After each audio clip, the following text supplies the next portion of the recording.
बचाओ मुझे, ये सांड मुझे मार देगा।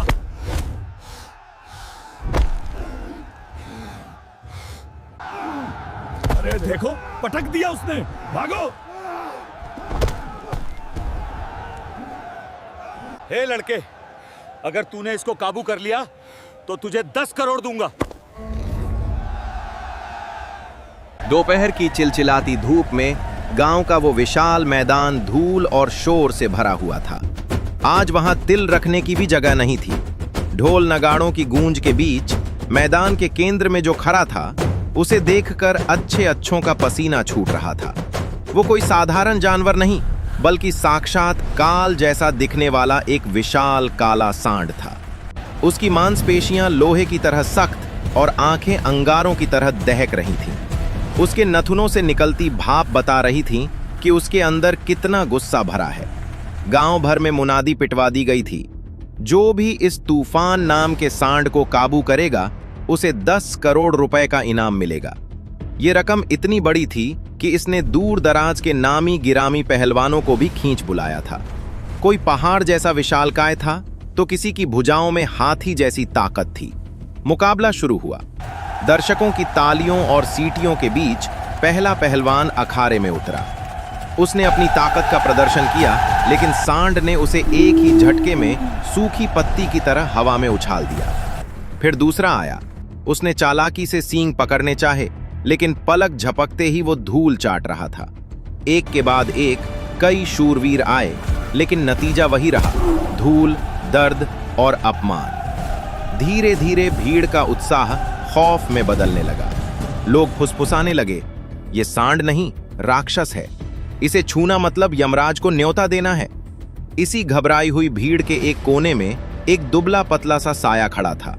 14 साल का अमन। उसके कपड़ों में जगह जगह पैबंद लगे थे और पैरों में चप्पल तक नहीं थी, लेकिन उसकी आंखों में वो डर नहीं था जो बाकी लोगों में दिख रहा था। उसकी आंखों में एक अजीब सी शांति और एकाग्रता थी। अमन की दुनिया इस चकाचौंध से बहुत अलग थी। वो गांव की गंदगी से प्लास्टिक और बोतलें बीन कर अपना पेट भरता था। उसका घर, अगर उसे घर कहा जा सके, टीन और प्लास्टिक से बनी एक झोपड़ी थी, जहां उसकी बीमार मां हर पल मौत से लड़ रही थी। दवा के अभाव में उनकी खांसी बदतर होती जा रही थी। अमन के पिता, जो कभी इस इलाके के सबसे बेहतरीन पशु मित्र माने जाते थे, वर्षों पहले एक हादसे में दुनिया छोड़ गए थे। लेकिन जाते जाते वे अमन को एक अनमोल खजाना दे गए थे, जानवरों की भाषा। अमन ने बचपन में घंटों अपने पिता को देखा था। वे कहते थे, बेटा, जानवर को ताकत से नहीं, रूह से जीता जाता है। जब तुम उसकी आंखों में बिना डर के देखोगे तो उसका गुस्सा पिघल जाएगा। पिता की वही सीख आज अमन के कानों में गूंज रही थी। मैदान में खड़ा वो सांड अभी भी हुंकार भर रहा था। अमन ने एक गहरी सांस ली। उसे वो सांड नहीं, अपनी मां का इलाज दिख रहा था। उसे वो 10 करोड़ नहीं, बल्कि एक नई जिंदगी दिख रही थी। अचानक भीड़ को चीरते हुए वो लड़का आगे बढ़ा। लोगों की नजर उस पर पड़ी तो पहले वे चौंके, फिर ठहाकों का दौर शुरू हो गया। अरे, ये बोतल बीनने वाला यहां क्या कर रहा है? बेटा, घर जा, यहां हड्डियां टूटती हैं, खिलौने नहीं मिलते। अमन ने किसी की नहीं सुनी। वो सीधा आयोजक के सामने जाकर खड़ा हो गया। उसकी आवाज में कंपन नहीं, चट्टान जैसी मजबूती थी। उसने कहा, मुझे एक मौका चाहिए, मैं इस सांड को शांत कर सकता हूं। मैदान में एक पल के लिए सन्नाटा छा गया, जैसे वक्त रुक गया हो। फिर जोरदार हंसी गूंज उठी। किसी ने ताना मारा, इनाम के लालच में जान देने चला है पागल। आयोजक में भी उपहास भरी नजर से देखा। बच्चे, अगर जान प्यारी है तो लौट जा, ये कोई खेल नहीं है। लेकिन अमन अपनी जगह से 1 इंच भी नहीं हिला। उसके चेहरे पर एक जिद्दी मुस्कान थी। वो जानता था कि ये सिर्फ एक प्रतियोगिता नहीं है, ये उसकी मां की आखिरी उम्मीद है। उसके पिता की आवाज उसके अंदर गूंज रही थी, डर ही तुम्हारी सबसे बड़ी हार है। भीड़ अब भी हंस रही थी। उनका मजाक अमन के कानों में चुभ रहा था, लेकिन उसकी निगाहें सिर्फ और सिर्फ उस गुस्से से भरे सांड पर टिकी थीं। यहीं से, इसी शोर और उपहास के बीच से अमन की असली कहानी शुरू होने वाली थी। भीड़ के लिए वो महज एक तमाशा था, समय बिताने का जरिया। कोई उसकी कम उम्र देख रहा था, तो कोई उसके फटे पुराने कपड़े। किसी ने उसकी आंखों में झांकने की जहमत नहीं उठाई, जहां एक अलग ही आग जल रही थी। अरे हट जा यहां से, मर जाएगा बेवकूफ, ये बच्चों का खेल नहीं है। भीड़ से आवाजें आईं। अमन एकदम शांत खड़ा था, जैसे तूफान से पहले का सन्नाटा। उसकी सांसें तेज जरूर थीं, लेकिन हाथ नहीं कांप रहे थे। उसकी नजरें अब भी उस सांड पर टिकी थीं, और अजीब बात यह थी कि सांड भी अब उसे देख रहा था। पहली बार ऐसा लगा जैसे वो खूंखार जानवर भीड़ को नहीं, सिर्फ उस नन्हे शिकारी को महसूस कर रहा हो। आयोजक, जिसने ये खूनी खेल रचा था, आगे आया। उसने अमन को ऊपर से नीचे तक देखा और हंसते हुए चेतावनी दी। सुन लड़के, अगर तुझे कुछ हो गया तो मैं जिम्मेदार नहीं हूंगा। ये कागज पर अंगूठा लगा और जा मरने के लिए। अमन ने बिना किसी हिचकिचाहट के सिर हिलाया। मुझे मंजूर है। भीड़ फिर हंस पड़ी। देखो, मौत को खुद बुला रहा है। कुछ दयालु आवाजें भी आईं। अरे इसे जाने दो, न जाने किसका बच्चा है, क्यों जान गंवा रहा है। लेकिन तभी सांड ने जोर से जमीन पर पैर रखा। धूल का एक गुबार उठा और उस भीषण हुंकार से मैदान का शोर अपने आप थम गया। अमन के दिमाग में अचानक पुरानी तस्वीरें चलने लगीं। वो काली रात, जब उसकी मां खांसते खांसते बेहोश हो गई थी। घर में दवा तो दूर, पीने का साफ पानी तक नहीं था। जब वो बाहर बैठकर बेबस रोया था। उसने आंखें बंद की और आसमान की तरफ देखा। अगर आज मेरे पापा होते। एक पल बाद जब उसने आंखें खोली तो वो एक डरा हुआ बच्चा नहीं था। अब वो सिर्फ अमन नहीं, बल्कि अपने पिता की विरासत था। उसे मैदान में उतरने का इशारा मिल गया। लोग पीछे हट गए। किसी की हंसी अब अनजाने डर में बदल चुकी थी। बुद्धि और बल की टक्कर। अमन धीरे धीरे आगे बढ़ा। कोई जल्दबाजी नहीं, कोई आक्रामकता नहीं। सांड ने अचानक सिर उठाया और एक भयानक आवाज के साथ उसकी ओर लपका। भीड़ की चीख निकल गई। सबको लगा बस अब ये लड़का हवा में उड़ेगा। लेकिन अमन अपनी जगह जमा रहा। उसे पिता के शब्द याद आए, जानवर को सीधा मत देख, पहले उसकी चाल समझ। ऐन मौके पर अमन थोड़ा साइड में हो गया। उसने खुद को छोटा दिखाया, कमजोर नहीं बल्कि लचीला। सांड का वार खाली गया, लेकिन उसकी रफ्तार इतनी तेज थी कि हवा के झोंके से अमन जमीन पर लुढ़क गया। भीड़ चिल्लाई, गया, अब नहीं उठेगा। अमन उठा। घुटनों से खून रिस रहा था, हथेलियां छिल गई थीं, लेकिन उसकी आंखों में शिकस्त नहीं थी। सांड भी थोड़ा रुका, हैरान था। अब तक जितने भी आए थे सब सीधे ताकत से भिड़े थे, लेकिन ये लड़का, ये पानी की तरह बह रहा था, पत्थर की तरह टकरा नहीं रहा था। अमन ने फिर कदम बढ़ाए। उसकी सांसें अब सांड की सांसों के साथ तालमेल बिठा रही थीं। वो सांड की गर्मी, उसकी धड़कन, उसके गुस्से को महसूस कर सकता था। उसे मौका दिखा। उसने सांड के सींग नहीं पकड़े, न ही उसके सामने छाती तानकर खड़ा हुआ। वो बिजली की फुर्ती से वहां पहुंचा जहां सांड की नजर सबसे कम जाती थी, उसके पीछे की तरफ। सांड बौखला गया। वो जोर से उछला, अपनी पीठ झटकने लगा। अमन हवा में उठा, लेकिन गिरा नहीं। उसके हाथ किसी जोंक की तरह सांड के शरीर से चिपके थे। उसकी पकड़ में लोहे जैसी मजबूती थी। पूरा मैदान अब खामोश था। हजारों लोगों की सांसें अटकी हुई थीं। जब जानवर थकने लगे तब उसे रास्ता दिखाओ, जंग मत लड़ो, उसे दिशा दो। पिता की आवाज अमन का मार्गदर्शन कर रही थी। उसने जोर नहीं लगाया, बस खुद को सांड की हर हरकत के साथ साधे रखा। मिनट बीतते गए। सांड का गुस्सा अब थकान में बदलने लगा था। उसकी चाल धीमी हुई, भारी सांसें सुनाई देने लगी। अमन ने धीरे धीरे अपनी पकड़ का दबाव बदला। उसने सांड को मोड़ने का इशारा किया, उसे दबाया नहीं, बल्कि उसे झुकने के लिए विवश कर दिया। और फिर वो चमत्कार हुआ जिसकी किसी ने कल्पना भी नहीं की थी। वो विशालकाय काल धीरे धीरे अपने घुटनों पर आया और फिर जमीन पर बैठ गया। पूरा मैदान सन्न रह गया। एक पल, दो पल, फिर किसी ने चिल्लाया, बैठ गया, सांड बैठ गया। और तालियों की गड़गड़ाहट से आसमान गूंज उठा। अमन ने उस विशाल जानवर के माथे पर हौले से हाथ रखा, ठीक वैसे ही जैसे कोई अपने पुराने दोस्त को दिलासा देता है। सांड, जो कुछ पल पहले मौत बनकर दौड़ रहा था, अब एक पालतू बछड़े की तरह शांत था। उसकी आंखों से अंगारे बुझ चुके थे। भीड़ का सब्र अब टूट गया। खुशी की लहर दौड़ गई। कोई जोर जोर से तालियां बजा रहा था तो कोई अविश्वास में रो रहा था। चमत्कार, ये चमत्कार है। अमन वहीं जमीन पर बैठ गया। थकान से उसका शरीर टूट रहा था। सांसें बेतहाशा चल रही थीं, लेकिन उसके धूल भरे चेहरे पर एक छोटी सी विजयी मुस्कान थी। उसने आसमान की तरफ देखा और मन ही मन बुदबुदाया, पापा, हो गया। तभी उसे याद आई उसकी मां। अचानक ये जीत उसके लिए तालियों की नहीं, बल्कि उस एक सांस की थी जो उसकी मां के लिए जरूरी थी। मैदान में शोर गूंज रहा था। लोग उसे हीरो मान रहे थे। कुछ लोग दौड़कर उसके पास आए। किसी ने पानी दिया तो किसी ने उसे कंधों पर उठाना चाहा। पहली बार किसी ने उसे कचरा बीनने वाला नहीं, बल्कि एक इंसान, एक योद्धा की नजर से देखा। आयोजक, जिसके चेहरे से अहंकार गायब हो चुका था, आगे आया। उसकी आंखों में हैरानी थी, लेकिन साथ ही एक गहरी सोच भी। उसने माइक पर ऊंची आवाज में कहा, सबने अपनी आंखों से देखा है, इस लड़के ने नामुमकिन को मुमकिन कर दिखाया है।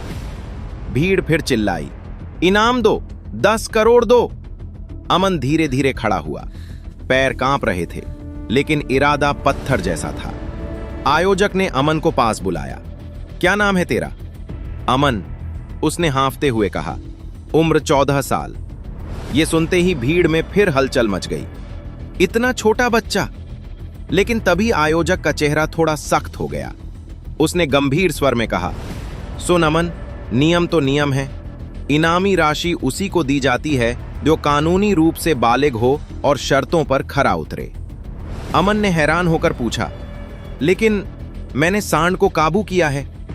आयोजक कुछ पल चुप रहा, फिर ठंडे स्वर में बोला, पर तुम नाबालिग हो। कानूनन हम तुम्हें यह बड़ी रकम सीधे नहीं दे सकते।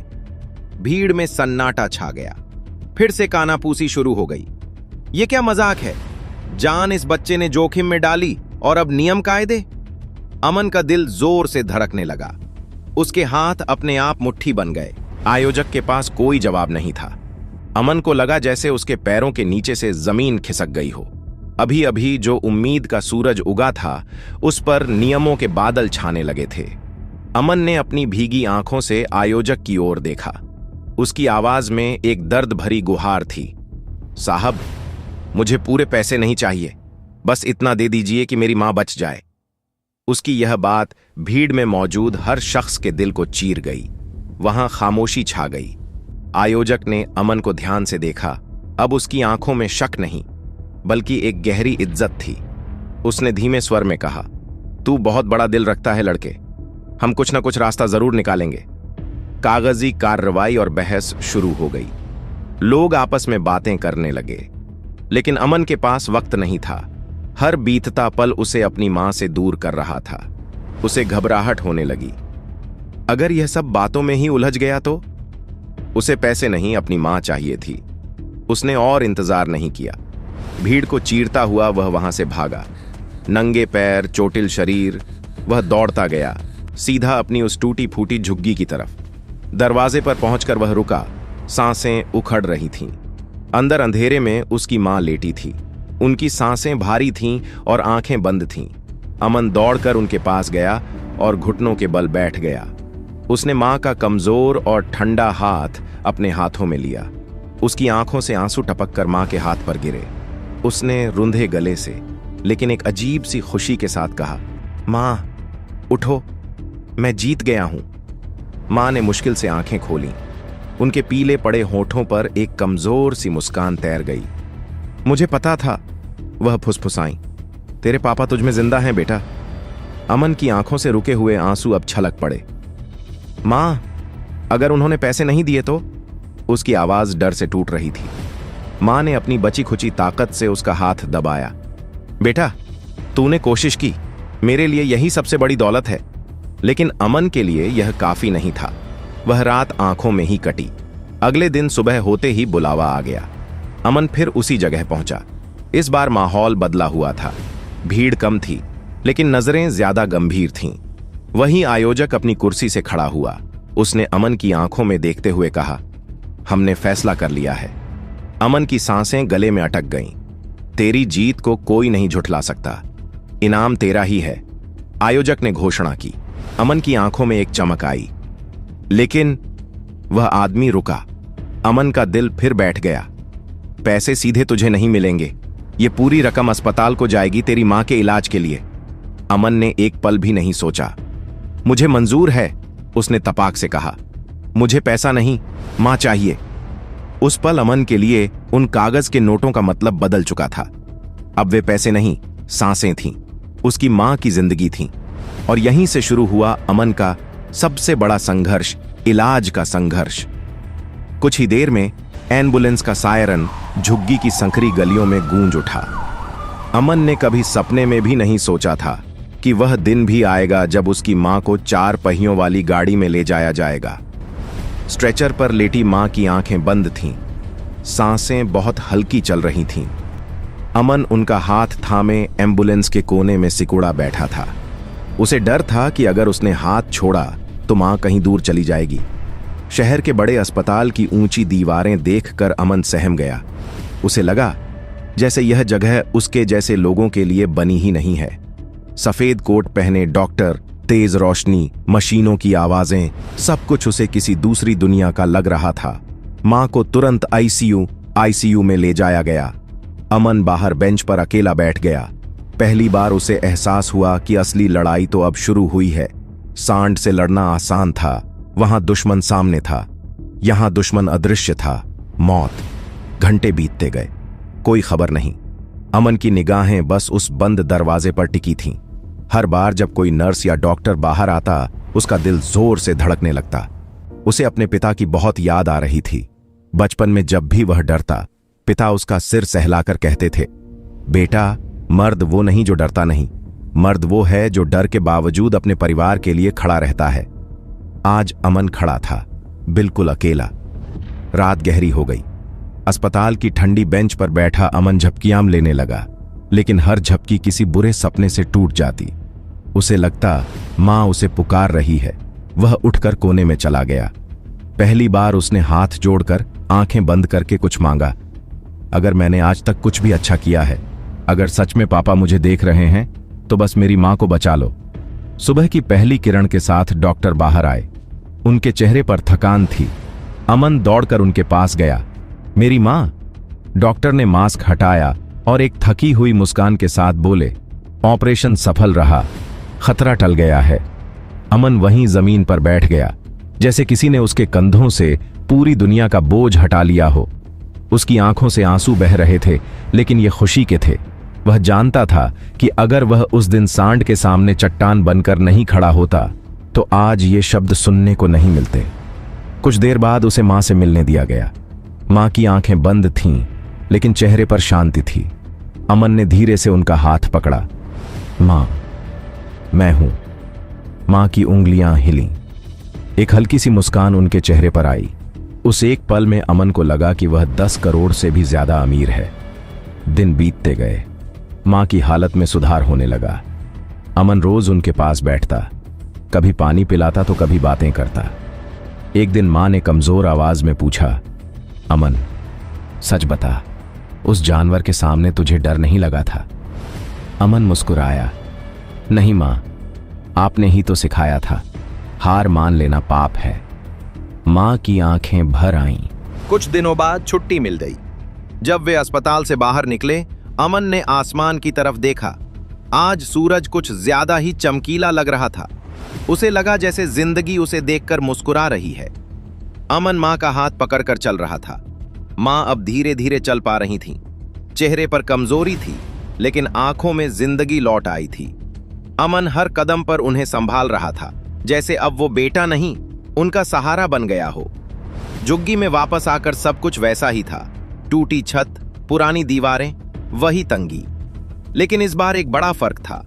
अब इस घर में डर और बेबसी नहीं थी। मां बिस्तर पर बैठी थी। अमन उनके पैरों के पास बैठा था। अमन, मां ने कहा, तू बहुत बदल गया है।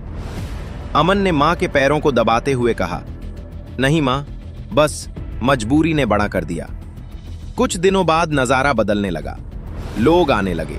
वही लोग जो पहले उस पर हंसते थे, अब उनके चेहरों पर इज्जत थी।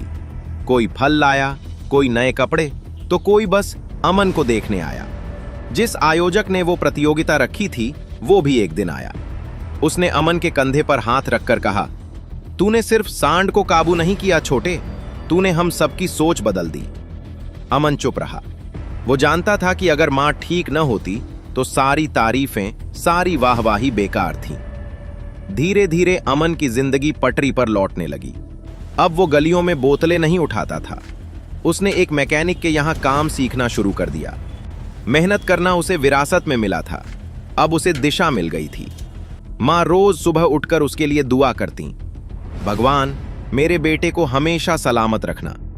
एक शाम अमन अपनी झोपड़ी के बाहर अकेला बैठा आसमान को देख रहा था। हवा ठंडी थी। उसे अपने पिता की याद आई। वो खुद से बोला, पापा आपने जो सिखाया उसने आज मेरी मां की जान बचा ली।